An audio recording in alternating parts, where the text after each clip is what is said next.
بسم اللہ الرحمن الرحیم. محترم ناظرین و سامعین السلام علیکم. سلسلہ سیف الملوک شناسی کی ایک نئی کلاس کے ساتھ حاضر خدمت ہوں. جیسے کہ آپ کو معلوم ہے کہ میں ہوں آپ کا میزبان گلبہار احمد اور میرے ساتھ موجود ہیں محترمہ تنویر افضل صاحبہ. آپ کے پروگرام کی فیڈ بیک جو ہمیں ملتی ہے ہم آپ کے بہت ممنون ہیں کہ آپ اس کو پسند کر رہے ہیں. آپ کے علم میں اور ہمارے علم میں اضافہ ہو رہا ہے اور میں بہت شکر گزار ہوں محترمہ تنویر افضل صاحبہ کا کہ جو عرق ریزی سے ہمارے لیے ایک علم کا خزانہ لے کے آ رہی ہیں. تو آج کا ہمارا پروگرام یا آج کی ہماری کلاس انہی سے پوچھتے ہیں کہ آج کی ہماری کلاس کیا ہے، لیکن میں آپ کو تھوڑا سا اس حوالے سے بتا دوں کہ آج ہماری کلاس کا موضوع یہ ہے کہ موت اور حیات. یعنی میاں صاحب نے اپنے کلام میں حیات کو کیسے بیان کیا ہے اور موت کی حقیقت کو کیسے بیان کیا ہے. تو چلتے ہیں محترمہ تنویر افضل صاحبہ کے پاس. السلام علیکم. وعلیکم السلام ورحمۃ اللہ وبرکاتہ. جزاک اللہ بیٹا. بسم اللہ الرحمن الرحیم. الصلاۃ والسلام علیکہ یا رسول اللہ وعلی آلک واصحابک یا حبیب اللہ. معمول کی وہ دعا اس کے ساتھ ہی شروع کرتے ہیں کہ صدا بہار دیں اس باغے کدے خزانہ آوے اومن فیض ہزاراں تائیں ہر بھکھا پھل کھاوے آمین ثم آمین. تو محترم ناظرین و سامعین السلام علیکم ورحمۃ اللہ وبرکاتہ. آج کا موضوع رب تعالیٰ کی اٹل حقیقت یعنی موت کے متعلق ہے. دیکھتے ہیں کہ قبلہ میاں صاحب رحمۃ اللہ علیہ نے ہماری کیسے رہنمائی فرمائی ہے انشاءاللہ تعالیٰ. تو فرمان الہی ہے کہ کل نفس ذائقۃ الموت، بے شک ہر ذی روح نے موت کا ذائقہ چکھنا ہے، یعنی اس فانی دنیا سے رخصت ہونا ہے. جی. تو آپ فرماتے ہیں کہ جیون جیون جھوٹا ناواں موت کھلی سر اتے، جیون جیون جھوٹا ناواں موت کھلی سر اتے، لکھ کروڑ تیرے تھی سونے خاک اندر رل ستے. یعنی موت کی حقیقت بیان کر دیا ہے کہ موت اٹل حقیقت ہے. اٹل حقیقت ہے. جتنا مرضی بندہ جی لے اور جتنے مرضی بندہ مطلب پہاڑ. بے شک بیٹا. تو سورہ ملک میں فرمان الہی ہے کہ الذی خلق الموت والحیات لیبلوکم ایکم احسن عملا، جس نے موت اور زندگی کو اس لیے پیدا فرمایا کہ تمہیں آزمائے. یہ بے مقصد چیز نہیں ہوتی ہے کوئی. اللہ تعالیٰ کی یہ جو کائنات کی تخلیق ہے یہ بے مقصد نہیں ہے. اس کا ذرہ ذرہ جو ہے وہ مقصد کے ساتھ ہے. بے شک. تو اللہ تعالیٰ یہ آپ آزمائیں گے کہ تم میں سے کون عمل کے لحاظ سے بہتر ہے. ہماری یہ اس میں انشاءاللہ ساری سلسلہ آتا ہے، میاں صاحب کی زبانی سنتے ہیں سارا یہ کہ فرماتے ہیں وہ العزیز الغفور، اور وہ غالب ہے اور بڑا بخشنے والا. بے شک بے شک. تو بیٹا یہ دنیا دار الامتحان ہے، یہ دار العمل ہے. تو کائنات کی تخلیق، زندگی اور موت اور ذرہ ذرہ کوئی بھی چیز بے مقصد نہیں ہے. تو آگے جا کے پھر فرماتے ہیں میاں صاحب کہ ہمیں موت کی حقیقت کو سامنے رکھنا ہے بیٹا، کیونکہ ہمیں بارگاہ الہی میں پیش ہو کر جوابدہ ہونا ہے. بے شک. تو زندگی یہ بہت مختصر عارضی اور فانی زندگی ہے. اس حقیقت کو سمجھنے کی کوشش کرنی ہے انشاءاللہ تعالیٰ. میاں صاحب نے اس حوالے سے ہماری رہنمائی فرمائی ہے. بے شک، اور بڑی زبردست فرمائی ہے. تو آپ رحمۃ اللہ علیہ نے اس دنیا کو ایک باغ سے تشبیہ دے رہے ہیں کہ یہ باغ ہے. تو اس میں آپ فرماتے ہیں کہ دنیا باغ پرانا پائی، بہت پرانا کائنات کی سٹارٹنگ سے شروع ہے. دنیا باغ پرانا پائی نوے نوے پھول بندے، جو انسان ہے وہ اس میں پھول ہیں باغ میں. تو پھلن ساتھ چنیندے واضح، پھلن ساتھ چنیندے، چنیندے ہوتا ہے چن لینا، ان کو توڑ لینا. پھلن ساتھ چنیندے واضح ایک روز وسندے. آپ اس میں اس کی تشریح سے کہتے ہیں کہ یہ دنیا کا باغ کائنات کی تخلیق سے شروع ہوا. بہت پرانا سے مراد کی شروعات تخلیق سے.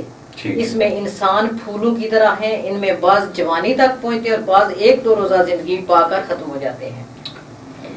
تو یہاں آپ باغ، مالی، فصل، ثمر، پھل، اس کی اہمیت و حیثیت، اس کے انجام کی مثال پیش کر رہے ہیں. بڑی زبردست فرماتے ہیں کہ اے پل پار لنگاون ہارا، ہر ایک نے اس پل سے گزرنا ہے، موت کا پل. اے پل پار لنگاون ہارا جو آیا اس ٹرنا، کون مقامی آردے سرتے کوچ نکارا کھرنا. یعنی کلو نفس ذائقۃ الموت کی تشریح انہوں نے اس میں کی. بالکل بالکل یہ پنجابی میں تشریح. سبحان اللہ. یعنی موت سر پہ کھڑی ہے، اپنی اپنی باری ہے. ہر آگے فرماتے ہیں ہر ایک شاخ عمر دی نالوں توڑ کھڑا ہے جد مالی. مالی بھی تو ہوتا ہے نا اپنی مرضی سے پور. تو یہ وہ مالی کون ہے؟ خالق اور مالک. ہر ایک شاخ عمر دی نالوں توڑ کھڑیا جد مالی پتاں پھلاں پویا بچھوڑا درو رو کہندی ڈالی. پچھلے رو سے رہتے ہیں کہ ساتھ سے گزرتی جاتی ہے. تو جب موت جدائی ڈالتی ہے تو پھر یہ چیز ہوتی ہے بیٹا. آگے فرماتے ہیں پیٹوں پار شگوفے کڈے پھول ہوئے رنگ والے مالی تروڑ بازاریں سٹے برے بچھوڑے ڈالے. پیدا ہوتی تو پیدائش سے لے کر جوانی تک لے جا کر پھر وقت مقررہ پر موت اسے اپنے اصل مقام پہ لے جاتی ہے. یہ مالی کا کام ہے یعنی مالک و خالق کا کام ہے. تو آگے جا کے میاں صاحب رحمۃ اللہ علیہ بڑی زبردست رہنمائی فرما رہے ہیں. فرماتے ہیں کہ مگر شکاری، مگر کا ہوتا ہے کہ اس کے پیچھے آ رہا ہے شکاری کی نا. مگر شکاری کرے تیاری بار چرندیاں ہرنا. بار جنگل ہوتا ہے، مگر شکاری کے اس کے پیچھے شکاری لگا ہوا ہے ہرن کے پیچھے. مگر شکاری یہاں پہ شکاری نفس کو اور شیطان کو کہا جا رہا ہے. انسان انسان مگر شکاری کرے تیاری بار چرندیاں ہرنا جو چڑھیا اس ڈینا اوڑک جو جمیا اس مرنا. کہ جیسے جنگل میں چرتے ہوئے ہرنوں کی طاق میں شکاری رہتا ہے اسی طرح انسانوں کے پیچھے اسرائیل فرشتہ ہوتا ہے. اچھا ٹھیک یہ اس ہوتا ہے. تو آگے فرماتے ہیں یہاں پہ ایک منٹ میں آپ کو یہاں پہ انٹرپٹ کر لوں کہ یہاں پہ شکاری سے مراد یہ ہے کہ اسرائیل فرشتے کی بات. ہمارا شکاری وہ ہے. جی ٹھیک. تو آگے فرماتے ہیں کچھ وسا نہ سا اے دا مان کیا پھر کرنا. کچھ وسا نہ سا اے دا مان کیا پھر کرنا جس جسے نو چھنڈ چھنڈ رکھے خاک اندر ونج کرنا. انسان کی حقیقت. تو بیٹا دیکھیں آج ہماری حالت کیا ہے. برینڈڈ لباس پہنے فلاں کمپنی کا ظاہری خوبصورتی کے لیے. آج دیکھیں ہم بیوٹی پارلر میں جاتے ہیں وہاں لاکھوں یعنی جس جسے نو چھنڈ چھنڈ رکھنا ہے. حقیقت اس سب نے خاک میں ہی جانا ہے. تو اس کی حقیقت کو ہم جان سکیں. کاش ہم اس کی حقیقت کو جان سکیں. تو آگے فرماتے ہیں کہ سنگ دے ساتھی لدے جاندے اساں بھی ساتھ لدانا. ہمارے اپنے گھروں میں سے کتنے گئے ہیں بیٹا. بے شک. سنگ دے ساتھی لدے جاندے اساں بھی ساتھ لدانا آتھنا آوے پھر محمد جائے وقت بہانا. یہ وقت گزر جائے گا تو پھر پچھتاوا ہوگا پھر ہاتھ نہیں آئے گا. یعنی کہ یہ وقت آنے سے پہلے اگر کوئی عمل کرنا ہے تو وہ عمل کر لینا چاہیے. بے شک بیٹا بے شک. تو ہمارے اپنے گھروں سے ہمارے اپنے اتنے پیارے کہاں گئے ہیں. ہم نے بھی ادھر ہی جانا ہے. آج نہ سوچا تو پھر یہ وقت ہاتھ نہیں آئے گا. آتھنا آوے پھر محمد جائے وقت بے آنا. آج سوچنا پڑے گا انشاءاللہ تعالیٰ. ہمیں اللہ توفیق دے تو ہم اس چیز کو سوچیں انشاءاللہ تعالیٰ. پھر آگے جا کے بڑی زبردست رہنمائی فرمارے میاں صاحب فرماتے ہیں حسن مہمان نہیں کر باری کی اس کا پھر مانا ہوتا ہے کہ مان کیا کرنا ہے. تو حسن مہمان نہیں کر باری کی. یہ مہمان ہے ہمیشہ رہنے والا نہیں ہے. یہ عارضی ہے. یہ جو حسن ہماری خوبصورتی ہے یہ حسن مہمان نہیں کر باری کی اس دا پھر مانا راتی لتھا آن ستھوئی فجری کوچ بلانا. ستھوئی جو ہے نا یہ مراد کو مسافر یا قافلہ. ستھوئی ہوتے تھے قافلے جو پیدل مسافت کرتے تھے نا سفر. تو پھر رات جہاں آ گیا بسیرا تو وہاں رات رکے صبح پھر چل پڑے. یہ وہ مسافر ہے قافلہ ہے. کہ حسن مہمان نہیں کر باری کی اس دا پھر مانا راتی لتھا آن ستھوئی فجری کوچ بلانا. صبح پھر چل پڑنا ہے. یہ ہمارا بھی حال ہے انسانوں کا بھی ہے. تو یہ حسن یہ خوبصورتی ہمیشہ کے لیے نہیں. اس کا کیا مان کرنا. یہ ایسے ہی ہے جیسے کوئی مسافر رات کو آیا اور صبح دے چلا گیا. تو آگے پھر فرماتے ہیں کہ ایک ایک کر کے لیندا جاندا جس دتیاں یہ چیزاں رل بیٹھن دی کڑی غنیمت پوگ فراق عزیزاں. اسی طرح پیارے عزیز بھی بچھڑ جاتے ہیں ہمارے. جس مالک نے یہ جسم یہ اعضاء یہ تندرستی یہ جوانی دی ہے وہ اسی طرح ایک ایک کر کے واپس بھی لیتا ہے. یہ حقیقت تو ہمارے سامنے ہے بیٹا. تو آپ بڑی زبردست مثالیں آپ دے رہے ہیں. آپ فرماتے ہیں کہ مان نہ کیجئے روپ کنے دا وارث کون حسن دا صدا نہ رہسن شاخاں آریاں صدا نہ پھل چمن دا. سب پہ خزاں آتی ہے. اس خوبصورتی اور حسن کا مان نہ کرنا اسے عطا کرنے والا وارث مالک اور ہے. جس طرح باغ کے پھولوں اور شاخوں پہ خزاں آتی ہے اسی طرح انسان کی یہ خوبصورتی بھی عارضی ہے اور زندگی بھی عارضی ہے. تھوڑے سے وقت کے لیے ہے یہ بیٹا. بالکل تھوڑے سے وقت کے لیے. تو آگے فرماتے ہیں آپ کے صدا نہ پور ہزاراں پھرسن، پور ہوتے ہیں بورے پھولوں کے اوپر، صدا نہ پور ہزاراں پھرسن صدا نہ وقت امن دا. امن بھی وہ بھی بہت مختصر سرا ہوتا ہے، عارضی ہوتا ہے، یعنی کہ سبات تک تغیر کو ہے زمانے میں، یعنی کہ ہر چیز اس نے فنا ہونا ہے، فانی ہے ہر چیز. صدا نہ پور ہزاراں پھرسن صدا نہ وقت امن دا، مالی حکم نہ دے محمد کیوں اج سیر کرن دا. یہ باغ، یہ پھول، یہ بھنورے، یہ بہار سب کے سب مالی یعنی مالک کے حکم کے تابع ہیں. جس دن موت آ گئی اس دن اس باغ کی سیر بھی ختم ہو گئی. چند روزہ سیر ہے یہ. تو آگے میاں صاحب فرماتے ہیں بڑا زبردست فرمانے کہ صدا نہ رست بازاریں وکسی، رست ہوتا ہے سودا سامان، صدا نہ رست بازاریں وکسی صدا نہ رونق شہراں، صدا نہ موج جوانی والی صدا نہ ندییں لہراں. یہ سب چیزیں عارضی ہیں. تو آج وہی وقت ہے بیٹا، اگر ہم غور کریں، اگر باری تعالیٰ ہمیں سوچنے کی قوت عطا فرمائے تو آج یہ ان بازاروں کا حال دیکھیں، ان بازاروں کا، ان بیماروں کا، ان غم کے ماروں کا، غفلت میں ڈوبے ہوئے انسان کا حال آج دیکھیں جو اس وقت چل رہا ہے سلسلہ. واقعی لگتا ہے کہ میاں صاحب رحمۃ اللہ علیہ نے آج سے 150 سال پہلے، جیسے آپ اکثر اس بات کا کرتے ہیں کہ ان کے سامنے تھی یہ چیز، جو اس وقت آیا ہوا ہے یہ والا، بالکل اس کی نشاندہی کر رہے ہیں. تو پھر فرماتے ہیں کہ ہو گئے تخت دے سائیں تاج سراں دے تر کے، بادشاہ بڑے بڑے مہاراجے سلطان کہائے شان اچیرا کر کے، ننگے پیری گئے بدیسی خاک رلے سب مر کے، کہو کی مان محمد بخشا رو نمانا ڈر کے. یہاں پہ عاجزی کا درس دے رہے ہیں. ان کی مثالیں دیکھ لو جو گئے ہیں. سبحان اللہ سبحان اللہ. بڑے بڑے مہاراجے بادشاہ تخت و تاج والے ننگے پاؤں خاک کے ساتھ خاک ہو گئے. تو اے محمد بخش ڈر کر عاجز ہو کر رہے. تو اب آپ رحمۃ اللہ علیہ نصیحت فرما رہے ہیں کہ کرنا کیا ہے. بڑی زبردست نصیحت فرما رہے ہیں کہ دانش منداں دا کم نائی دنیا تے دل لانا. دانش مند وہی ہوگا بیٹا. اس ووٹی لکھ خامد کیتے جو کیتا سو کھانا. ٹھیک، دنیا کی مثال دنیا ووٹی دنیا کو کہہ رہے ہیں. خوبصورت ہے یہ، بڑی خوبصورت اسی طرح کی یہ لوگوں کو پھانس لیتی ہے کھانے میں. ٹھیک، لیکن کیا اس کا کہ اس ووٹی لکھ خامد کیتے، جو دنیا پہ دیکھیں کتنے انسان آئے سب کو کھا گئی ہے نا. اس ووٹی لکھ خامد کیتے جو کیتا سو کھانا. تو دانش مند اس دنیا کو اتنی اہمیت نہیں دیتے، کیونکہ جس نے اس سے پیار کیا اس نے اس کو نگل لیا. دنیا تے دل لاڑنا چنگا پٹ اس دی اشنائی، سب جگ چلن ہار ہمیشہ نہیں نباؤ کائی. تو پھر فرماتے ہیں کہ جس چھڈی یہ بچے کھائی، ہاں جی، جس چھڈی یہ بچے کھائی سوئیو سگڑ سے آنا، ایسی ڈائن نال محمد کن وقت بڑھانا. ہم دنیا دار اسے دلہن سمجھتے، ووٹی سمجھتے، تو انہوں نے فرمایا کہ یہ ڈائن ہے، یہ کھا جائے گی آپ کو. اس کے شر سے بچنا چاہیے، اس کے شر سے بچنا چاہیے. دنیا ایک ایسا زہر ہے، اسے وہی کھا سکتا ہے جس کو اس کی پہچان نہیں ملا. دنیا مومن کے لیے قید ہے اور کافر کے لیے آزادی ہے. تو آگے فرماتے ہیں کہ نت نویں یہ بن بن بہندی بڈھی مول نہ دسدی. دیکھو اس کا روز بروز اس پہ جو بنا رہا ہے دنیا، اس میں وہ سارے سلسلے جو چل رہے ہیں، تو یہ ہر روز نئی سے نئی بن کے آتی ہے. نت نویں یہ بن بن بہندی بڈھی مول نہ دسدی، ہر ایک سنگ کریندی گوشے نہیں کی پر وسدی. ہر ایک کو اس نے اپنے جال میں پھنسایا ہے. تو تخلیق سے لے کر آج تک اس کا وہی روپ وہی انداز ہے.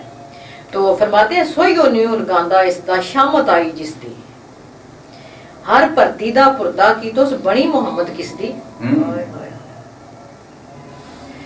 پرتیدہ پردہ یعنی جو بھی اس دنیا میں آیا، جو اس میں داخل ہوا، اسے اس نے بسم کر دیا. اس سے وہی پیار کرتا ہے جسے اس کی اصل کی خبر نہیں ہوتی، یعنی باقی اور فانی کی پہچان نہیں جس کو، وہ اس سے پیار کرتا ہے. تو اب آپ بتا رہے ہیں کہ کیسے کیسوں کا پردہ کیا اس نے.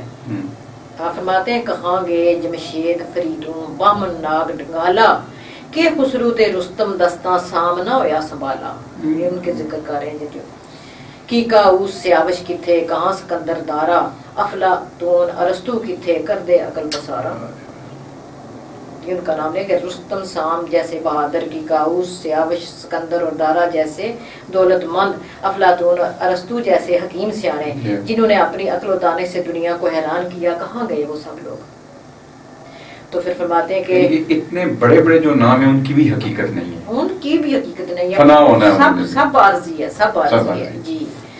تو پھر فرماتے ہیں دنیا نال نہ گئی کسے دے، ٹر ٹر گئے اکلے انہوں پلے جنہ چھڑ رکھے اس توڑوں ہاتھ پلے۔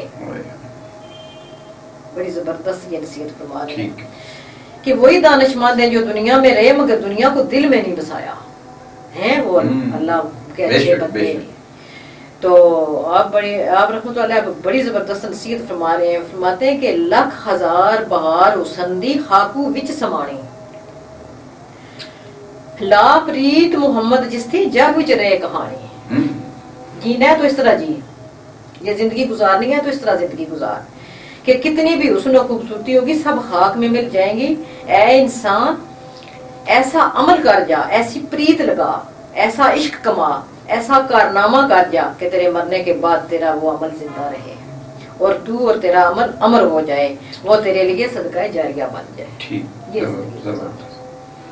یعنی پہلے انہوں نے دنیا کی بے ثباتی کا ذکر کر کے پھر نصیحت بھی فرما رہے ہیں کہ اگر امر ہونا ہے تو اس کے لیے کوئی ایسا عمل کرنا ضروری ہے۔ بے شک بیٹا بے شک۔ تو شیخ سعدی شیرازی فرماتے ہیں کہ انسان دنیا میں آئے تو خود روئے اور دوسروں کو ہنسائے، اور جب دنیا سے جائے تو خود ہنسے اور دوسروں کو رلائے۔ وہ رلانا کون سا ہوتا ہے کہ یعنی خود تکالیف جھیل کر دوسروں کے لیے راحت کا سبب بنے۔ ٹھیک۔ اور کیا ہوا ہے کہ خالق اور مخلوق سے ایسی محبت اور خدمت کر جسے زمانہ یاد کرے، تو خود پریشان ہو جائے دوسروں کے لیے وہ آسانیاں انشاءاللہ تعالی تقسیم کرے۔ تو حضرت عبداللہ بن عمر سے مروی ہے بیٹا کہ ایک آدمی بغیر سالت میں حاضر ہوا اور عرض کی یا رسول اللہ صلی اللہ علیہ وسلم اہل ایمان میں زیادہ عقل مند کون ہے؟ فرمایا جو موت کو کثرت سے یاد کرتا ہے، جو موت کو کثرت سے یاد کرتا ہے، ہر وقت دار آخرت کی طرف متوجہ رہتا ہے، اس دھوکہ والی زندگی سے کنارہ کشی کرتا ہے اور موت کے آنے سے پہلے اس کی تیاری کرتا ہے، جس سے ہم سب غافل ہیں بیٹا۔ آج یقین کریں کہ جب ایسے کلام پہ نظر پڑتی ہے تو کہتے ہیں کہ سوچتے ہیں کہ ہم کہاں کھڑے ہیں۔ بے شک، کوئی شک نہیں۔ تو بیٹا انسان ایک مسافر ہے اور دنیا مسافر خانہ ہے، تو ہم اس گھر کو کیوں سواریں جس سے کل کسی اور کا ہو جانا ہے؟ آج ہمیں اس کے کمروں کو سوارتے ہیں، اس کے ساری چیزوں کو کرتے ہیں، لیکن یہ بھی پتہ ہے کہ یہ میرا نہیں ہوگا، کل کسی اور کا ہی ہوگا۔ بعض اوقات اولادوں میں منتقل ہوتا جاتا ہے، بعض اوقات اولادیں بھی بیچاری ختم ہو جاتی ہے، کوئی اور مالک آ جاتا ہے، یہ ہو جاتا ہے۔ تو ہم اس جسم کو کیوں سواریں جس نے مٹی میں مل جانا ہے، ہم اس روح کو سنواریں جس نے محبوب حقیقی کے پاس جانا ہے، وہ ہماری ہو جائے۔ تو اللہ والوں کی زندگی موت اور موت زندگی ہوتی ہے بیٹا۔ یہ اصل چیز جو ہے نا، اصل جو مقصد ہے یا اصل ان کا سمجھانے کا سلسلہ ہے میاں صاحب کا، وہ یہی ہے کہ اللہ والوں کے لیے زندگی موت اور موت زندگی ہوتی ہے۔ دنیا کی تکالیف انہیں سکون بخشتی ہیں کیونکہ یہی دکھ اور درد یہ قرب جو ہے، یہ قرب الہی کا ذریعہ بنتا ہے۔ یہاں کی پریشانیاں دنیا میں جب یہ آنکھیں بند ہو جاتی ہیں تو قبر میں یہ آنکھیں اس سے کھل جاتی ہیں، نئی اور ابدی اور حقیقی زندگی کی شروعات ہو جاتی ہے وہاں قبر میں جا کے۔ ہم کہتے ہیں آج مر گئے ہیں، آج ختم ہو گئے، نہیں وہ مرنا نہیں ہوتا، وہی تو زندہ ہونا ہوتا ہے۔ اور ان خوش نصیبوں کو محبوب کے وصل اور قرب کا انتظار ہوتا ہے جو اللہ کے نیک بندے ہوتے ہیں۔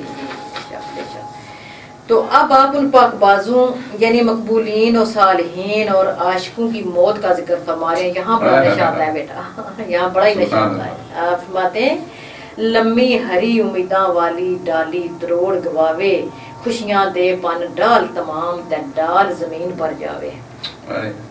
سبحان اللہ۔ اے پروانہ موت لیاندا فانی جگوں تغیری، دار البقا اندر چل شاہ کر کے ویس فقیری۔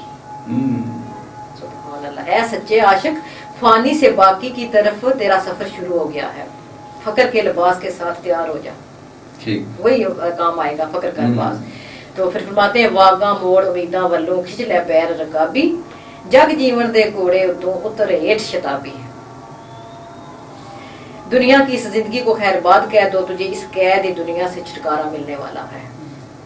دیکھیں وہ موت کو کس طرح خوشی سے، یہ اللہ والوں کی یہ ایک شان ہے، اللہ والوں کی ایک شان ہے جنہوں نے دنیا کے ساتھ دل نہیں لگایا، اس کی حقیقت کو جان کے، اس کی حقیقت کو جان کے۔ جی جی۔ تو پھر فرماتے ہیں حدود چھٹ گیا اس قیدوں چھک لگی سرکاری، حدود بھی ایک پرندہ ہے نا، اس کو وہ بھی آزاد ہو گیا ہے۔ حدود چھٹ گیا اس قیدوں چھک لگی سرکاری، شہر سبانو یا روانہ کر کے تیز اڈاری۔ اب دیکھیں تیز اڈاری کہ وہ عاشق کہہ رہا ہے کہ مجھے جلدی اپنے محبوب کا وصل ہو جائے، تیز اڈاری۔ ایک ایک لفظ میں میاں صاحب رحمۃ اللہ کی میں ایک اتنی خوبصورت فلسفہ بنا ہوتا ہے کہ وہ انسان سمجھ نہیں سکتا نا۔ تو دنیا کی قید سے حدود چھٹ گیا یعنی خلاصی ہو گئی اور محبوب حقیقی کے وصال کی تڑپ بڑھ گئی۔ تو مومن کے لیے دنیا قید خانہ اور روح کے لیے جسم جو ہے وہ پنجرا ہے ایک، وہ بھی اس میں قید ہے۔ تو آگے فرماتے ہیں کہ باس بسنت بہاروں آیوس چھٹ جنگل دی واسی، باس ہوتی ہے خوشبو اور بسنت بہار، تو باس بسنت بہاروں آیوس چھٹ جنگل دی واسی، واسی ہوتا ہے جنگل دے رہنے والے دا جڑا سی نا وہ مطلب زندگی۔ تو پنجر سٹ چمن وال اڈی بلبل جد اداسی، وہ اپنے اس پنجرے سے بلبل کو بسنت بہار کی خوشبو آئی اور دنیا کا جو چمن تھا وہ اس کے لیے پنجرا تھا جس میں وہ قید تھی اور اداس تھی۔ تو پھر فرماتے ہیں آ خوشبو سنے آ دیتا کھڑے گلاب بلاتے، ہاں ہاں ہاں یہ ان عاشقاں نے بیٹا وہ یعنی کس خوبصورت انداز میں مثالیں دے دے کے سمجھا رہے ہیں کہ ایک ایمان والے کے لیے، مومن کے لیے یہ دنیا ایک قید خانہ ہے اور وہ اس تڑپ میں ہوتا ہے کہ کب وصال ہو، وصال یار۔ آخ خوشبو نے آ دیتا کھڑے گلاب بلاندے، آگے وہ انتظار کر رہے ہیں کھلے ہوئے گلاب اس چمن کے۔ بلبل مست چمن والو ڈی درشن لین گلاندے، وہ جو بلبل پرندے میں اس میں روح جو ہے وہ قید تھی نا، وہ اب اس کا درشن لینے جا رہی ہے۔ تو اے عاشق اے بلبل تیرا محبوب تیری ملاقات کے لیے تیرا انتظار کر رہا ہے، تیری موت یہ پیغام لے کر آئی ہے۔ حضرت عبداللہ بن عباس کا وصال ہوا، قبر میں اتارا تو اتنے میں ایک نہایت خوبصورت پرندہ بیٹا ہوا میں اڑتا ہوا آیا اور وہ پکار پکار کر کہہ رہا تھا، عاطف سے آوازیں آ رہی تھیں کہ اے نفس مطمئنہ، اے نفس راضیہ، اے نفس مطمئنہ، اے نفس راضیہ، آج تو اپنے یار اپنے محبوب سے ملنے آ رہا ہے، تو ہم سب تیرے استقبال کے لیے آئے۔ سبحان اللہ سبحان اللہ۔ تو وہ پرندہ قبر میں اترا اور پھر غائب ہو گیا۔ وہ اس روح کو لے کے تو پتہ نہیں کہاں، یہ فرشتے ہوتے ہیں نا، وہ پرندہ کیا تھا، فرشتہ تھا۔ تو یہ ہوتے ہیں وہ لوگ جنہیں وصال یار کا انتظار ہوتا ہے اور موت ان کی اصل زندگی ہوتی ہے۔ تو بیٹا ظاہری وقت کی قلت بھی ہے، مگر آپ رحمۃ اللہ علیہ کہ عاشق کی موت کی تشریح جن الفاظ میں تعریف فرمائی ہے، ان کی زبانی دو شعر ان کے سنتے ہیں انشاءاللہ۔ جی نہیں چھوڑنا۔ فرماتے ہیں پلی عشرت عیش جہانی لگی چھک حقانی، باقی ول محبت اٹھی اے جگ سجے اس فانی، سجے اس ہوتا ہے سمجھا اس کو، باقی ول محبت اٹھی اے جگ سجے اس فانی، تو فانی دی اشنائی کولوں دل بیزار ہویا سی، فانی دی اشنائی کولوں دل بیزار ہویا سی، باقی ول محمد بخشا اٹھ سوار ہویا سی۔ تو اسرائیل فرشتہ آیا لے کے حکم جنابی، اب یہ اللہ والوں کی بات ہے، اسرائیل فرشتہ آیا لے کے حکم جنابی، پڑھیا شاہ عشق دا کلمہ دتی جان شتابی۔ انتظار تھا عاشق کو، فوراً سے انتظار تھا، اڑیا پور اسمانے چڑھیا، آیوس بو بیچتی گیا ملا محمد بخشا چھوڑ شکستی کشتی، یہ شکستی کشتی سی دنیا کی جو تھی نا، یہ ٹوٹی ہوئی کشتی تھی۔ تو بمرا یعنی سچے عاشق کو بیشت کے پھولوں کی خوشبو آئی، اس دنیا کی شکستہ ٹوٹی ہوئی کشتی کو چھوڑ کر محبوب کے وصل کے بے کراں سمندر میں وہ تازان ہو گیا جا کے وہاں۔ تو یعنی موتو قبلہ موتو کے بعد واصل باللہ ہو گیا، اور زندگی اور موت کی حقیقت کو جان کر اس فانی سے اب بیٹا کون محبت کرے گا جب اتنی تھوڑی ساری پہچان آ جائے، تو پھر جی کرتا ہے اس میں دل لگانے کا یا اس سے محبت کرنے کا، یا اس میں اصل میں میاں صاحب نے تو اپنے کلام میں یہ ہمیں سمجھا دیا ہے، لیکن اب اس پہ یہ ہے کہ اگر ہم اس کا اثر لیں انشاءاللہ، کتنے خوبصورت انداز میں میاں صاحب نے ہمیں سمجھا دیا ہے کہ یہ حیات کیا ہے، دنیا کیا ہے اور موت کی حقیقت کیا ہے۔ لیکن سب سے اتنے خوبصورت انداز میں آپ نے بھی جو یہ تیاری کی ہے اس آج کے لیسن کی، مجھے میرے لیے بھی یقیناً جو ہے وہ بڑا زبردست ایک لیسن رہا، بہت سیکھنے کو ملا کہ مومنین کی نشانیاں بھی بتا دی کہ وہ کیا چاہتے ہیں، مومن کی موت کیسی ہے اور عام آدمی کی موت کیسی ہے، اور موت کیا ہے اور حیات کیا ہے، اس کا جو پتا چل گیا واقعی یہ تو حیات تو ہے ہی وہی ہے جس دن ہماری آنکھیں بند ہوں گی تو اس دن ہماری وہ نئی زندگی شروع ہو جائے گی۔ میاں صاحب نے تو اپنے اشعار میں سمجھتا ہوں موت و حیات کا جو فلسفہ ہے اس کو ایک کوزے میں بند کر دیا ہے۔ یقیناً ہمارے دیکھنے والوں اور سننے والوں کو آج کا یہ پروگرام پسند آیا ہوگا، اپنی آراء سے ضرور آگاہ کیجیے گا۔ ابھی تک کے لیے اجازت، السلام علیکم۔